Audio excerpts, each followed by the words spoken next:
So today we're going to go over both the news and the events widgets' new modern styles layouts. So I've already gotten onto our example portal and I've already logged in. So I'm just going to add these widgets here. We're going to just add this one. So events and calendar we use interchangeably on Cyber School. And here's the news. Okay, so we're going to go ahead and start with the news. So this is what it looks like by default when you bring it in. Let's see, just a list of articles. So if we want to change that, we can go to the widget settings over here. Then we'll go to Layout, Modern View, and then we're going to go ahead and save because sometimes you don't always get all the menu stuff back unless you go out and then save. So just to be safe, we've done that.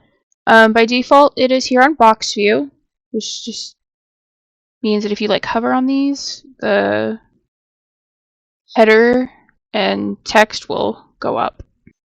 So this is box view.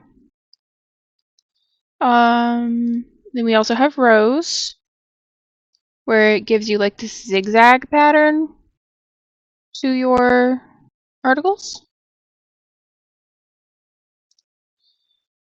And then we will go ahead and go to 2x2, which will put it more in a grid. Sometimes it'll mess with these, but there's settings to try to make that look a little better. So it'll just stack those like that. And then PSA. The PSA won't actually show up unless you have something marked as PSA. Now, we don't have anything marked as PSA, but this is what it generally looks like. This one's not new, but it is available here. So we'll go ahead and go to Boxed again. And then we will then cover the Styles tab. So when you click the styles, you'll end up getting this box right here. And this will let you change the title colors and the text color both on hover and inactive color, so just what it looks like when your cursor isn't over it, and the buttons. So this is lets you change what it looks like.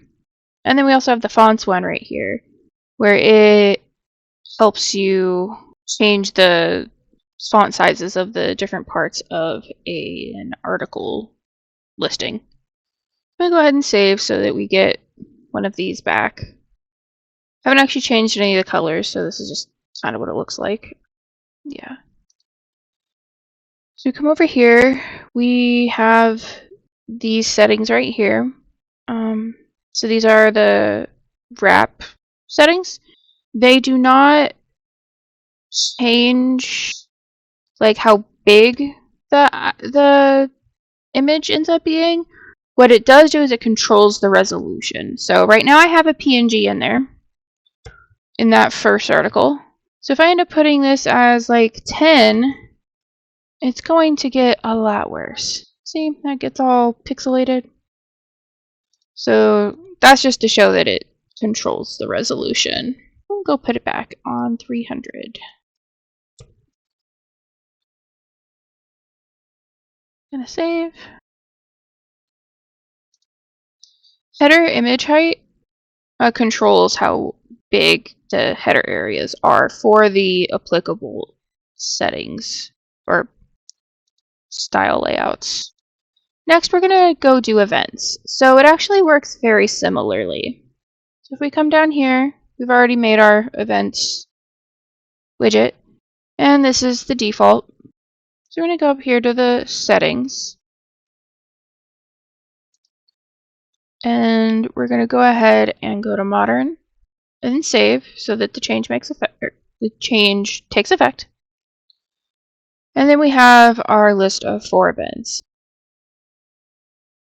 So that one was details, and then we're going to go to stacked, where it's like this. And you'd be able to slide them around if there were more. I actually can change that by going to max items to display and turning it to 2. And then we can click like that.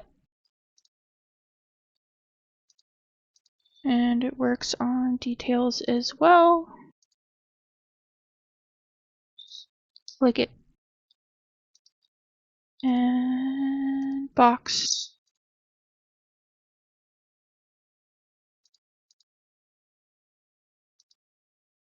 And then full.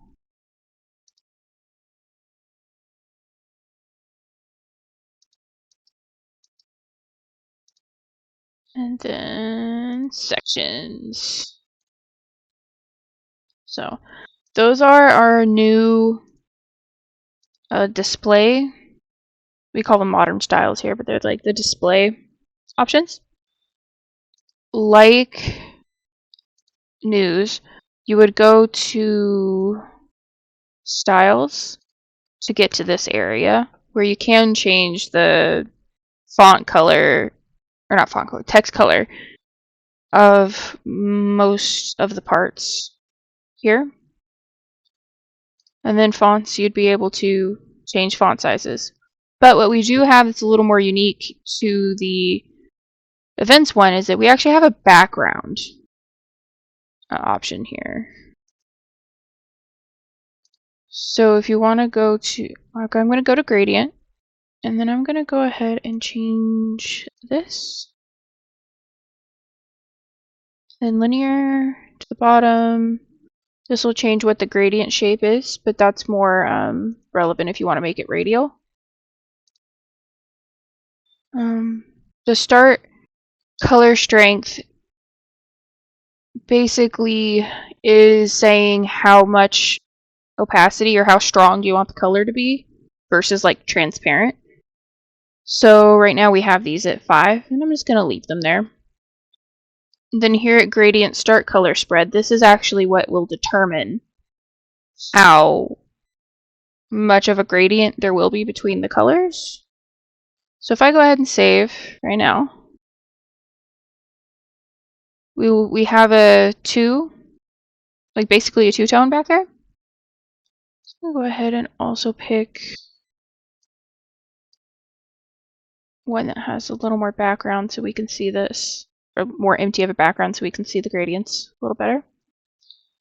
And so to fix that 2-tone, we would come up here and go background. And we wouldn't want this to be 50-50 because that's what's causing that. One of the things that's causing that. So if we go to 10 and 90, then we get a nice gradient.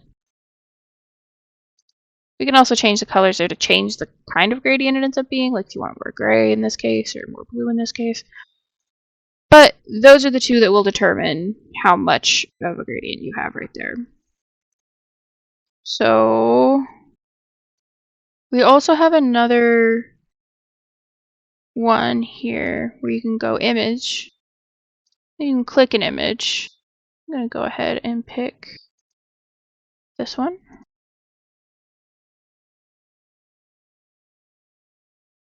And here for the image size, what it really is it determines how much of the image is going to be seen. It doesn't really determine the size. So it's really like fitting settings. How do you want the image to fit in there? So we have it on auto. No, we have it on cover right now. It just means it's going to try to fit between here and here. So it's going to be cutting off stuff on the vertical axis. If we leave it on auto, it'll just zoom in however it wants.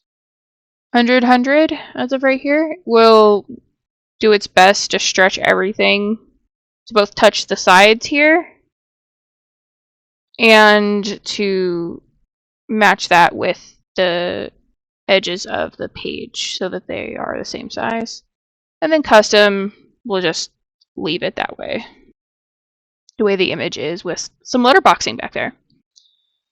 So I'm going to go ahead and do cover, and I'm going to add a gradient to make these images pop. This is the same as when we made the gradient, in fact. So it just ports the gradient information over here. And click save. And now we have a gradient and an image in the back.